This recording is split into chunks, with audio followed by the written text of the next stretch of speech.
To whom does the land of Israel belong? Where Christ is heaven. Part 1 of Moses and Daniel and the prophetic promises. In the beginning, to whom did the land of Israel belong, and why? Understanding who originally lived in the land by divine consignment in the past will tell us who the land belongs to today. An essay by Henry Whitchurch. To whom does the land of Israel belong to today? Where Christ is heaven. In the beginning, to whom did the land of Israel belong, and why? Understanding who originally lived in this land by divine consignment in the past will tell us who the land belongs to today. For centuries there have been war after war over the possession of the land that is today called Israel. All that have fought these wars have claimed the right to it, some by birthright and others by political hegemony. But did they have a divine right to that claim? According to the understanding of many who have studied this subject in great depth, this land that is at the crossroads between Asia Minor, Africa, and Europe was in reality once the place where portions of the garden of God, Eden, dwelt. The place where in the cool of the evening, Jesus, our Creator, with his angels came to commune with the created, Adam and Eve. In this garden were trees of every variety, many of them laden with fragrant and delicious fruit. There were lovely vines growing upright, yet presenting a most graceful appearance, with their branches drooping under their load of tempting fruit of the richest and most varied hues. There were fragrant flowers of every hue in rich profusion. In the midst of the garden stood the tree of life, surpassing in glory all other trees. Its fruit appeared like apples of gold and silver, and had the power to perpetuate life. Patriarchs and Prophets, page 47.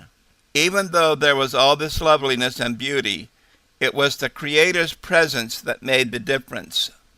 This presence manifested in the form of the Son was, and even today is, the difference.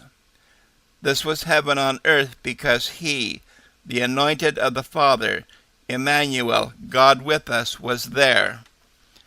And so as we study more clearly who the land belonged to in the past, we will know who it belongs to today. We can better understand in this land it is heaven because God himself will be there. Heaven is where Christ is.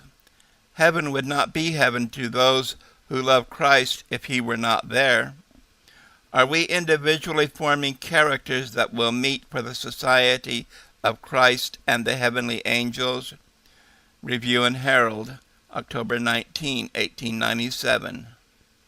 Ellen White writes, "Where Jesus dwells is heaven, not necessarily always the place up beyond the blue sky of our universe, but the location of where his divine presence resides. Thus the privilege of being near him is what makes the difference. This relationship is heaven. Adam and Eve had the privilege when they were in the garden. The disciples also had this privilege when Jesus was with them on this earth. Each had the privilege of communing with him, face to face. This was heaven. Often they, Adam and Eve, were visited by his messengers, the holy angels, and from them received counsel and instruction. Often as they walked in the garden in the cool of the day, they heard the voice of God, and face to face held communion with the Eternal. His thoughts toward them were thoughts of peace and not of evil. Jeremiah 29:10. His every purpose was their highest good. Education, page 21. For them it was heaven. For Enoch, who never saw the divine Creator, his daily walk with God was so wondrous that God took him to be with him.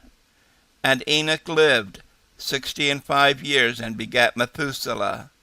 And Enoch walked with God after he begat Methuselah 300 years and begat sons and daughters.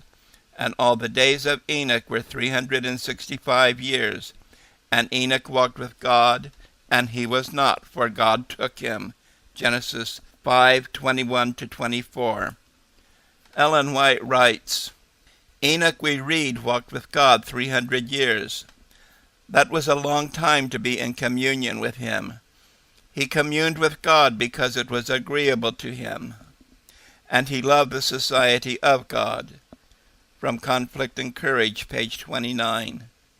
He was a man of marked character. Many looked upon his life as something above what the generality of mortal man can ever reach.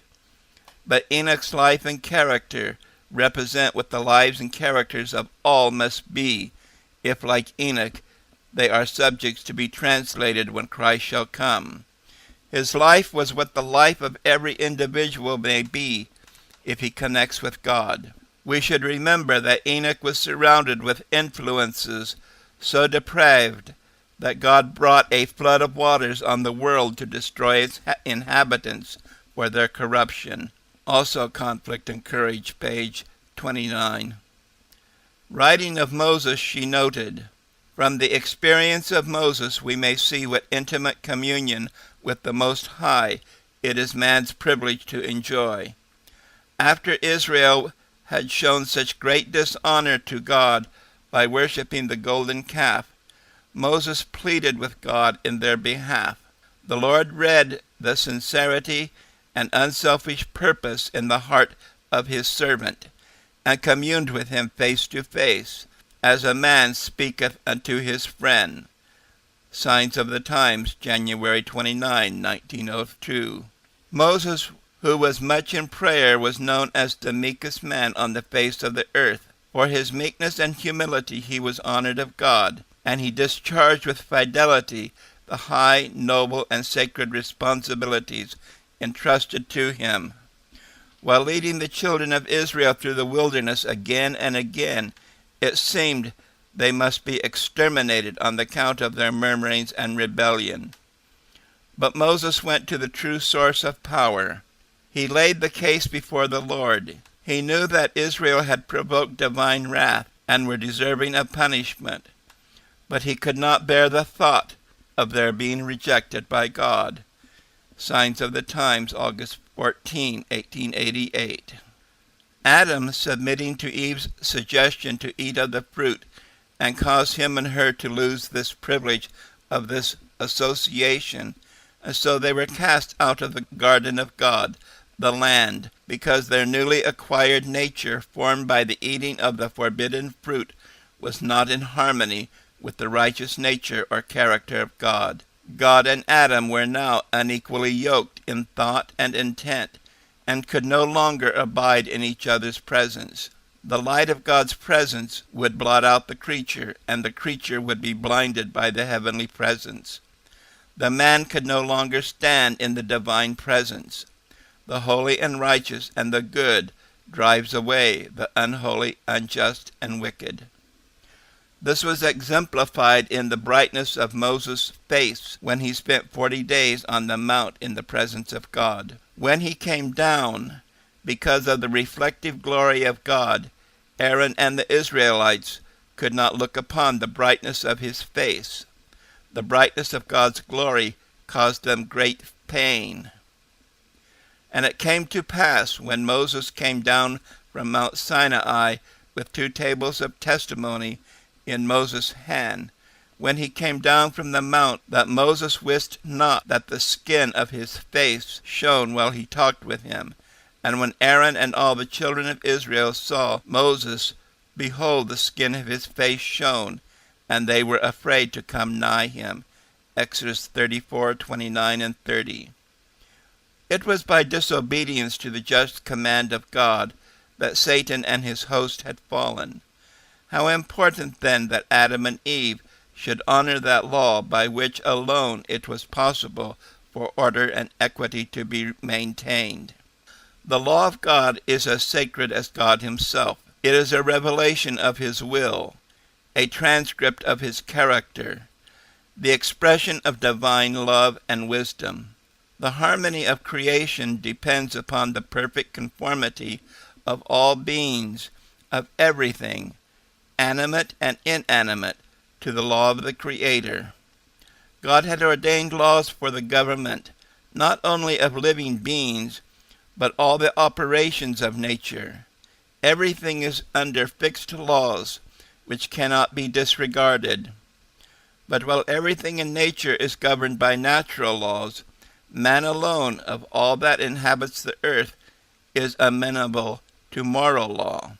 To man, the crowning work of creation, God has given power to understand his requirements, to comprehend the justice and beneficence of his law, and its sacred claims upon him, and man, unswerving obedience is required. Patriarchs and Prophets, page 52. In the councils of heaven God said, "Let us make man in our image and our likeness." So God created man in his own image. In the image of God created he him. Genesis 1:26 and 27. The Lord created man's moral faculties and his physical powers. All was a sinless transcript of himself. God endowed man with holy attributes and placed him in a garden made expressly for him. Sin alone could ruin the beings created by the hand of the Almighty. The Youth Instructor, July 20, 1899. Thus the great controversy between Christ and Satan over this land and the people it belonged began in earnest. When Adam was cast out of the garden, he had lost the kingdom of God, the garden of God, and the heavenly presence, that is, the experience of associating with the Son, the only anointed begotten of the eternal deity. Therefore God sent Adam and Eve forth from the Garden of Eden to till the ground from whence mankind was taken. So he drove out man, and he placed him east of the garden. Cherubims with a flaming sword, which turned every way, were placed there to keep them away from the tree of life. Genesis 3:23 and 24. In the future from that time, both he and Eve and many of their children would find themselves returning to the entrance that faced east, where stood the mighty angel of God, barring all from entering the former heavenly home. Not only did Adam and Eve miss their former home, they missed the heavenly presence that often abode there. With them were many of their children, who looked wistfully upon what once was. However, many also looked forward to the promise that if they were faithful to the Creator's requirements, they would one day have a part in returning to the land, Eden restored. And it has been from then onward that the people who are the sons and daughters of God have begun their migration back to the place where God visibly communicated with his people, seeking the heavenly presence. Ellen White writes, "The kingdom of God's grace is now being established, as day by day hearts that have been full of sin and rebellion yield to the sovereignty of his love.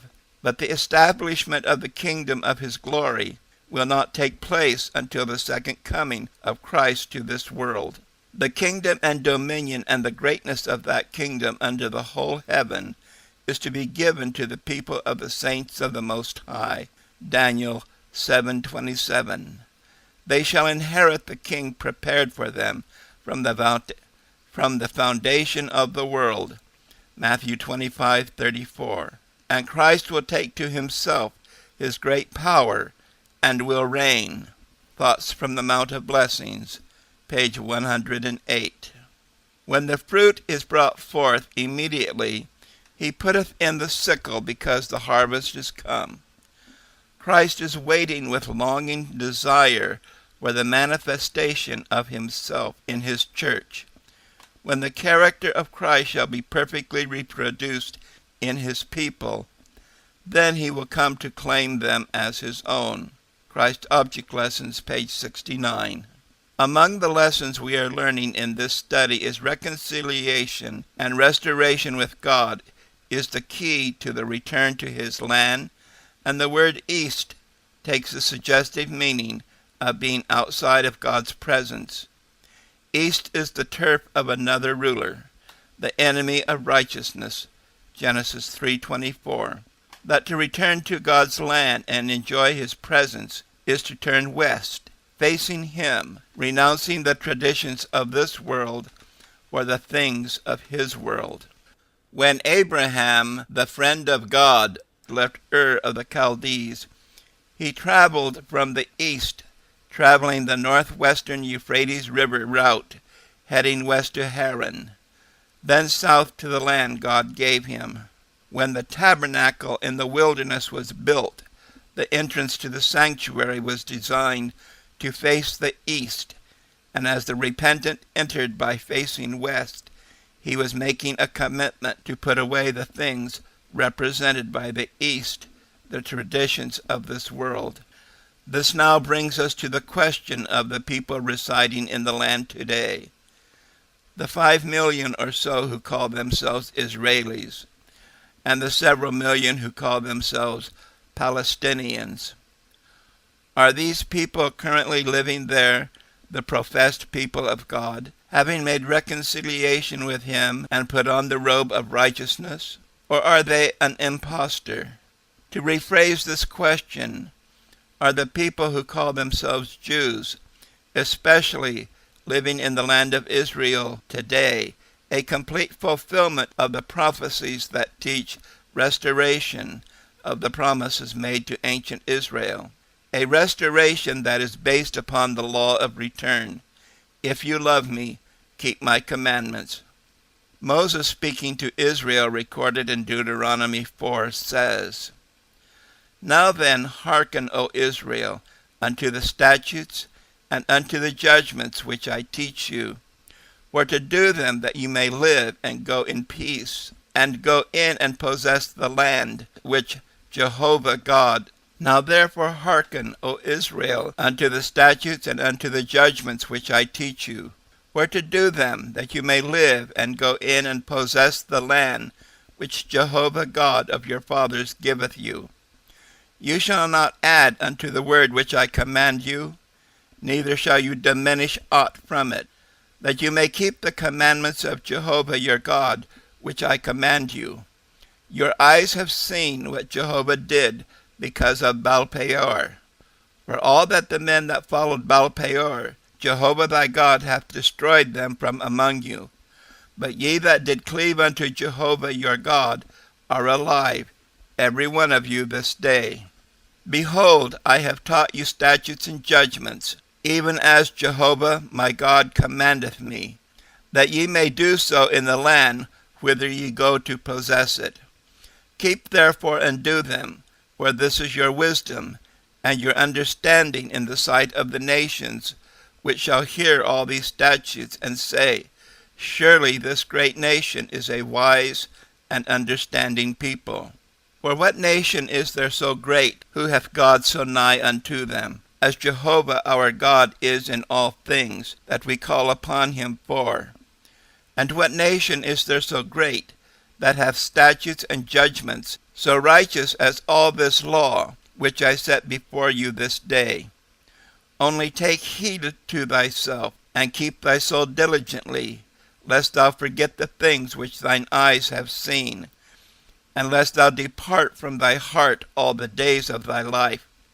But teach them to thy sons, and thy son's son, especially the day that thou stoodest before Jehovah thy God in Horeb, when Jehovah said unto me, Gather me the people together, and I will make them hear my words, that they may learn to fear me all the days that they shall live upon the earth, and that they may teach their children. And ye shall come near, and ye came near and stood under the mountain, and the mountain burned with fire unto the midst of heaven, with darkness, clouds, and thick darkness. And Jehovah spake unto you out of the midst of the fire. You heard the voice of the words, but saw no similitude. Only you heard the voice. And he declared unto you his covenant, which he commanded you to perform, even 10 commandments.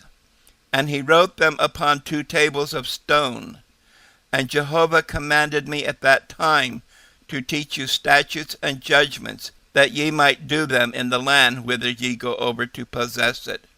Take ye therefore good heed unto yourselves, for you saw no manner of similitude on the day that Jehovah spake unto you in Horeb, and out of the midst of the fire, lest you corrupt yourselves, and make yourself a graven image, the similitude of any figure, the likeness of male or female, the likeness of any beast that is on the earth, the likeness of any winged fowl that flieth in the air, the likeness of anything that creepeth on the ground, the likeness of any fish that is in the waters beneath the earth. Unless thou lift up thine eyes unto heavens, and when thou seest the sun and the moon and the stars, even all the host of heaven, shouldest be driven to worship them, and serve them, which Jehovah thy God hath divided unto all the nations under the whole heaven. But Jehovah hath taken you, and brought you forth out of the iron furnace, even out of Egypt. Be unto him a people of inheritance, as you are today.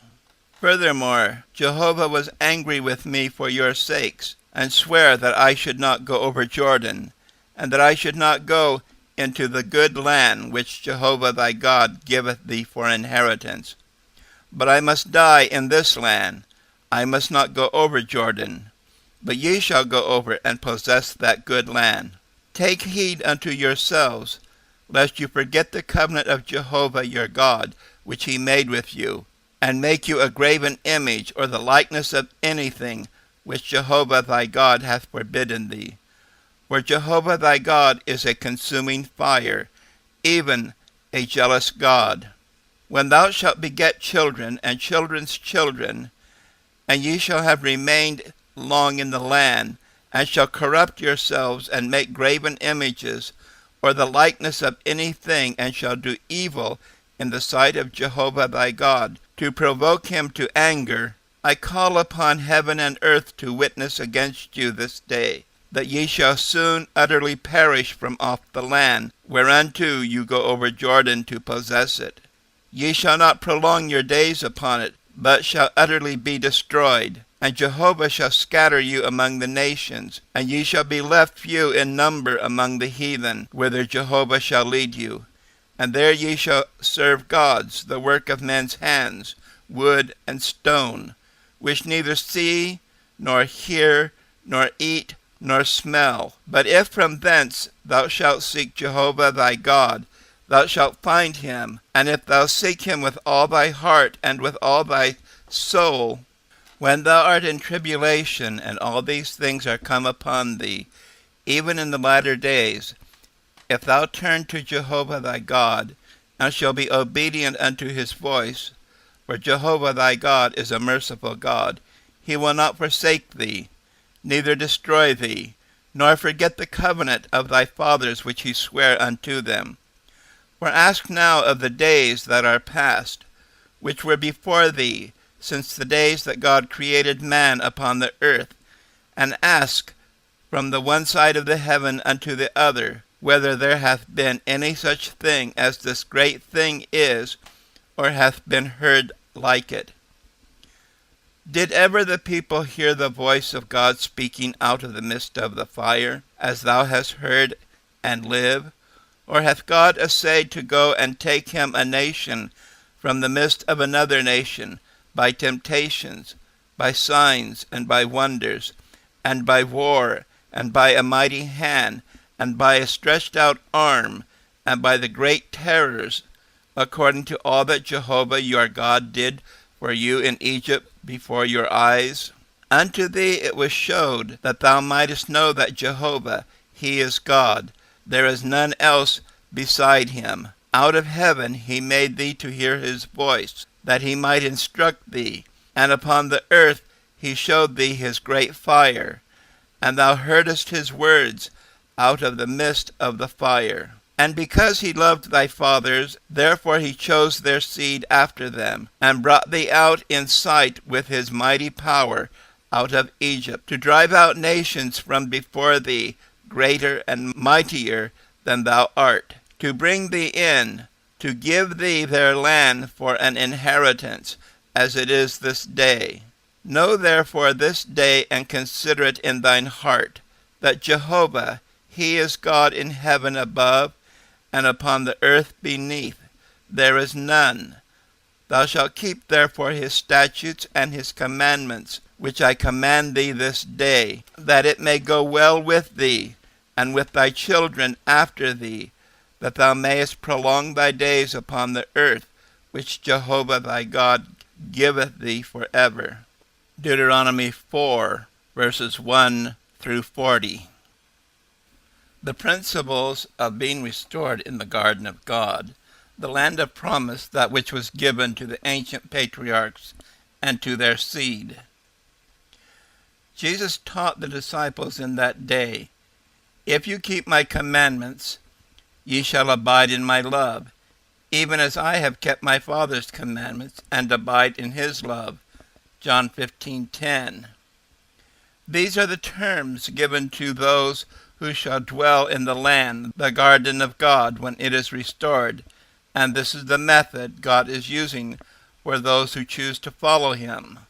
According to the principles of associating with God, a character like his is to be manifested. This is best illustrated by Enoch, who walked with God, and Moses, who was called the meekest man on earth, as has already been mentioned. The principles that govern God's universe must be the very same principles that govern the lives of his children.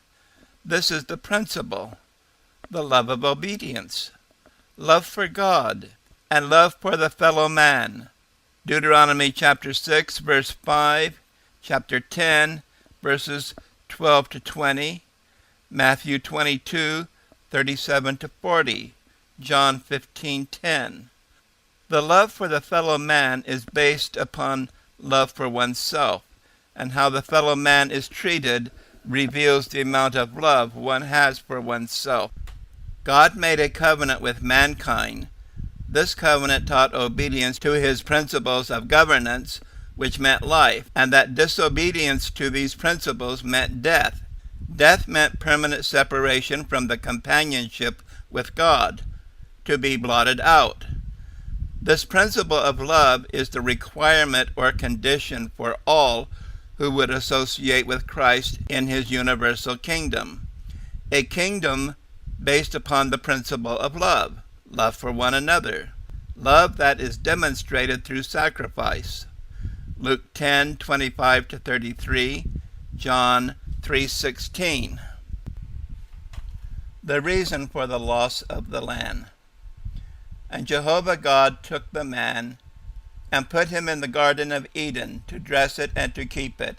Genesis 2:15. And Jehovah God commanded the man, saying, Of every tree of the garden thou mayest freely eat, but of the tree of the knowledge of good and evil thou shalt not eat of it, for in the day that thou eatest thereof thou shalt surely die. Genesis 2, verses 16 and 17.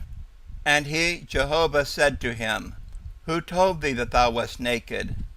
Hast thou eaten of the tree whereof I commanded thee that thou shouldest not eat? Genesis 3:11. Whosoever committeth sin transgresseth also the law, for sin is the transgression of the law. 1 John 3:4. So he drove out the man, and he placed him in the east side of the garden. A cherubim with a flaming sword, which turned every way, was placed there to keep mankind from the way to the tree of life. Thus mankind was separated from the heavenly presence. Genesis 3:24. Because of sin and transgression upon the face of the earth, God destroyed the works of his creation with a great flood of waters falling upon it from the firmament above. Within this event he saved only Noah and his family to pass through this great catastrophe. When the waters abated and disappeared, the earth, now defaced, barren, and without vegetation, was unfamiliar to Noah and his household. It was no longer the beautiful paradise with a watery, protecting shield to keep it at a constant, comfortable temperature. It was now subject to the seasons of change, the heat of the open sun, and the cold of the harsh winter. Man would now have to adapt to these new changes according to where he resided. This earth, now in its new condition of desolation, reflected also what it is like to be separated from God. However, through the promises made to Adam and Eve, there would someday come a Redeemer, and the promise made to Noah, there never again would be a destroying of the earth with water. We begin to see the however. A desire was placed within the heart of man to seek reconciliation with his Creator. God had placed within the hearts of the lineage of Shem, the son of Noah, to search out the area where the garden of God once stood, and to return to it once more. And in the days of Abraham there was a great migration of many who were called Amorites. Ezekiel 16:2. Descendants of Shem that migrated down to Egypt.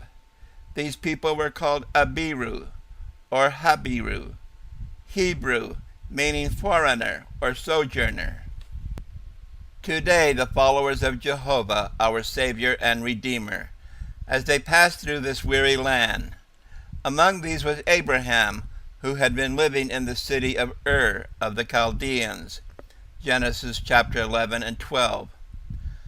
God called him to leave his home and go to a land in the far west, to a land that God would give him as a perpetual inheritance. So began the journey of return to a land where God dwells with his own. The experience of Adam being cast out of the garden of God and Abraham's return to the garden area has become a symbolic type for us today. Israel was cast out of the land because it had broken the covenant agreement with God regarding the privileges to live there. But God promised that should this happen, he would in the last days place within the hearts of Israel's descendants the desire to return back to the land. But in this people, God, would write his laws upon their heart. The Apostle Paul writes in Hebrews chapter 8, quoting the prophet Jeremiah, "Behold, the days come, saith Jehovah, when I will make a new covenant with the house of Israel and with the house of Judah, not according to the covenant that I made with their fathers in the day when I took them by the hand to lead them out of the land of Egypt, because they continued not in my covenant, and I regarded them not. For this is the covenant that I will make with the house of Israel after those days. I will put my laws into their minds, and write them in their hearts. And I will be to them a God, and they shall be to me a people. And they shall not teach every man his neighbor, and every man his brother, saying, Know Jehovah, for all shall know me, from the least to the greatest. For I will be merciful to their unrighteousness and their sins, and their iniquities will I remember no more." Hebrews chapter 8, verses 8 to 12. See also Jeremiah 31, 31 to 34. See also Zechariah chapter 8. In Ezekiel 36 we read, "Moreover the word of the Lord came unto me, saying, Son of man, when the house of Israel dwelt in their own land, they defiled it by their own way, and by their doings. Their way before me was as the uncleanness of a removed woman." Ezekiel 36, 16 and 17. "But I had pity for mine holy name, which the house of Israel had profaned among the heathen, whither they went. Therefore say unto the house of Israel, Thus saith the Lord God, I do not this for your sake, O house of Israel, but for mine holy name's sake, which ye have profaned among the heathen, whither ye went. And I will sanctify my great name, which was profaned among the heathen, which ye have profaned in the midst of them, and the heathen shall know that I am Jehovah, saith the Lord God, when I shall be sanctified in you before their eyes. For I will take you from among the heathen, and gather you out of all countries, and will bring you into your own land. Then will I sprinkle clean water upon you, and ye shall be clean from all your filthiness, and from all your idols will I cleanse you. A new heart will I also give you, and a new spirit will I put within you. And I will take away the stony heart out of your flesh, and I will give you a heart of flesh. And I will put my spirit within you, and cause you to walk in my statutes, and ye shall keep my judgments, and do them. Ezekiel 36:22-27. Ellen White writes, "Strive to be among the 144,000. From the Signs of the Times, September 24, 1896, we read, "We are living amid the perils of the last days. The law of God is almost universally disregarded. Satan is not idle. He walks about as a roaring lion, seeking whom he may turn from the right. But he does not always appear as a lion. He has the power to come as a lamb, and then his voice is soft and low. But shall we allow him to control our hearts? Under his direction, shall we build upon a foundation that will not stand the storm? We cannot afford to do this. Shall we not rather strive to be among the number whom John writes, 'Here are they that keep the commandments of God and the faith of Jesus'? See Revelations chapter 7 and 14, verses 1-5. The law of returning back to the land. Thus, the law of return to the land of Israel today is predicated upon the principle established in the garden of God. Eden, firstly with the casting out of Adam and Eve, and secondly with the subsequent return of the household of Abraham in type. Therefore, the return to the land, the place where once stood the garden of God, the heavenly Eden of this earth, requires reconciliation with God, a complete change in character from the character of this world under its present management by Satan back to the original management by God under the leadership of his Son. Therefore, the question is clear. Are the people who are currently dwelling in the land of Israel today the prophetic generation that prophetic scriptures have predicted will return in the last days? See Leviticus 29:39-45, Deuteronomy 30:1-19, Zephaniah 3, verses 9-20. Are they a people who are proclaiming the sacredness of God's name? Is the revelation of his character written upon their hearts? The answer is no. Therefore, there is yet a people to come who are to fulfill these prophecies, prophecies whose foundation are grounded in Moses and the prophets. The book of Daniel is the history of God's people sojourning in the land of the Gentiles. In these visions are revealed the gospel of the kingdom which Jesus Christ, Messiah, spoke, and the times of its restoration.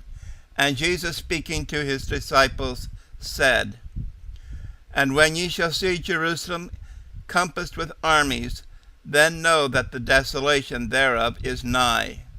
Then let them which are in Judea flee to the mountains, and let them which are in the midst of it depart out, and let not them that are in the countries enter thereinto. For these be the days of vengeance, that all things which are written may be fulfilled. But woe to them that are with child, and to them that give suck, in those days, for there shall be a great distress in the land, and wrath upon his people, and they shall fall by the edge of the sword, and shall be led captive into all nations, and Jerusalem shall be trodden down of the Gentiles, until the times of the Gentiles be fulfilled. And there shall be signs in the sun, and in the moon, and in the stars, and upon the earth distress of nations with perplexity, the sea and the waves roaring, men's hearts failing them for fear, and for looking after those things which are coming on the earth. For the powers of heaven shall be shaken. And then shall they see the Son of Man coming in a cloud with power and great glory. And when these things begin to come to pass, Then lift up your heads, for your redemption draweth nigh. Luke 21:20-28. And there was given me a reed like unto a rod, and the angel stood, saying, Rise and measure the temple of God, and the altar, and them that worship therein. For the court which is without the temple leave out, and measure it not. For it is given unto the Gentiles, and the holy city shall they tread under foot 42 months. Revelation 11:1-2.